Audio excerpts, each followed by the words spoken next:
ایک بادشاہ تھا. بادشاہ جو ہوتے تھے ان کے اپنے اپنے مزاج ہوتے تھے. اس بادشاہ نے 4 5 6 کتے رکھے ہوئے تھے اور کتے بڑے بڑے کتے تھے اور بڑے وہ خونخوار کتے تھے, چیر پھاڑ کھا جاتے تھے, شیر جتنے ان کے قد تھے. بادشاہ تھوڑا سا کسی آدمی سے ناراض ہوتا نا تو ایک بہت بڑے پنجرے کے اندر ایک بہت بڑا سلاخوں کا گھر اس نے بنایا ہوا تھا. اس میں کتے ہوتے تھے اور کتے کو جب باندھ کے رکھا جاتا ہے تو زیادہ زہریلا ہو جاتا ہے, وہ زیادہ اس کے اندر کرواہٹ آتی ہے, زیادہ کاٹتا ہے. اس نے قید کیے ہوئے تھے. کتے تو بڑے زہریلے تھے. جس آدمی سے بادشاہ تھوڑا سا ناراض ہوتا نا تو وہ کتے کے آگے اس آدمی کو ڈالتا, کتے اس کو چیر پھاڑ کے کھا جاتے. یہ سزا تھی, لوگوں کو پتا تھا. بادشاہ کے وزیر نے بڑی خدمت کی بادشاہ کی, 35 سال تک نوکری کی. لیکن ہر سورج نے غروب تو ہونا ہی ہوتا ہے نا, ہر چاند نے ڈھلنا بھی ہوتا ہے. اب بوڑھا ہونے لگا, وہ جو مضبوط حافظہ تھا وہ کمزور ہونے لگا, ہلکی ہلکی غلطی. بادشاہ مزاج کا بادشاہ تھا, نہیں سمجھ میں آیا تو میں نے کہا کہ لوگ کہتے ہیں ہمیں کام پیارا ہے, چم نہیں. تو رشتہ وفا کا تھا ہی نہیں. وزیر سمجھنے لگا کہ اب نہ میں بھی غلطیاں کرنے لگا ہوں تو ایسا نہ ہو کسی دن میں بھی ان کتوں کا شکار ہو جاؤں. اس نے بادشاہ سے کہا کہ بادشاہ مجھے آہستہ آہستہ معذرت کرنے لگا, قدم ہٹانے لگا کہ مجھے چھٹی دے دی جائے, اب میں بوڑھا ہو گیا ہوں. لیکن اس نے کہا نہیں نہیں, جب تک میری طبیعت نہیں مانتی تم نہیں جا سکتے. مطلق العنان لوگ تھے. وزیر خاموش ہو گیا, پریشان رہنے لگا. غلطی ہو گئی ہے تو پھینک دے گا. ایک تجویز اس کے ذہن میں آئی. وہ جو پنجرے, کتوں کے پنجرے پر محافظ بیٹھا تھا نا, جو ان کو کھانا ڈالتا تھا, روٹی ڈالتا تھا, گوشت دیتا تھا, اس کو ایک دن کہنے لگا یار تیری ڈیوٹی ہے سارا دن کتوں کو کھانا دینے کی, گوشت دینے کی, تو 2 4 دن ڈیوٹی مجھے نہیں دیتا؟ تو لے لے, میں تو پہلے پریشان ہوں, سارا دن ان کی دیکھ بھال کرتا ہوں. اس نے کچھ تھوڑا سا گوشت لیا, پنجرے کے باہر کھڑے ہو کے کتوں کو ڈالا. اگلے دن تھوڑی روٹیاں لے آیا, کتوں کو ڈالی. 2 4 دن, ہفتہ, مہینہ, سال بھر, جتنا اس کو موقع ملا وہ دن بھر خدمت کرتا. بس وقت ایک دن آ گیا, بادشاہ کو کوئی بات اچھی نہ لگی. اس نے کہا اس بڈھے کو اٹھاؤ اور ڈالو کتوں کے پنجرے میں. ساری زندگی یہاں رہا, اسے ابھی تک نہیں پتا چلا میرے مزاج کا. جب اٹھا کے پنجرے میں ڈالا نا تو بجائے اس کے کہ کتے اسے کاٹ کھاتے, وہ اس کے پیر چومنے لگے. وہ پیر چومنے لگے, ہاتھ چومنے لگے, چاٹنے لگے. تو بادشاہ اب سامنے کھڑا تھا نظارہ دیکھنے کو کہ چیر پھاڑ کرتے تو خوش ہوا کرتا تھا, خونخوار درندے جیسی اس کی طبیعت ہو گئی. جب دیکھا پیار کر رہے ہیں تو بادشاہ وزیر سے کہنے لگا یہ کیا ہے؟ تو وزیر رو پڑا, کہنے لگا تو سیاستدان تھا تو میں بھی سیاستدان تھا, ساری زندگی سیاست کی لیکن دنیا داروں کے ساتھ رہا تو انجام یہ ہوا کہ مجھے اس پنجرے میں ڈال دیا گیا. دیکھ تو بہت بڑا سیانہ تھا اور میں بھی سمجھدار تھا, وزیر رہا, لیکن ہمارا روح کا رشتہ نہ بن سکا. ارے ہم سے تو یہ کتے ہی اچھے نکلے. تیری 40 35 سال خدمت کی تو تو نے کتوں کے آگے ڈال دیا. انہیں تو چند مہینے روٹی ڈالی ہے, میرے وفادار ہو گئے. چند مہینے روٹی, جنہ تنا وچ عشق نہ رچیا کتے او نہ تھی چنگے.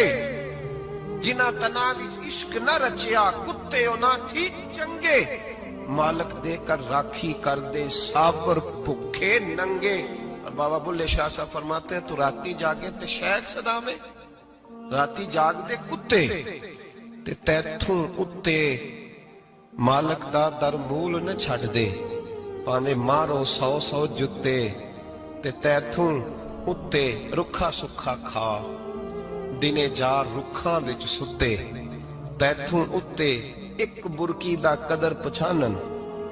پاویں مالک ہون ستے, ایک برکی دا اوپر کھڑے ہو کے کام نہیں کرانا پڑتا کہ میں کھڑا رہوں گا تو کام صحیح ہوگا, جاؤں گا تو نہ.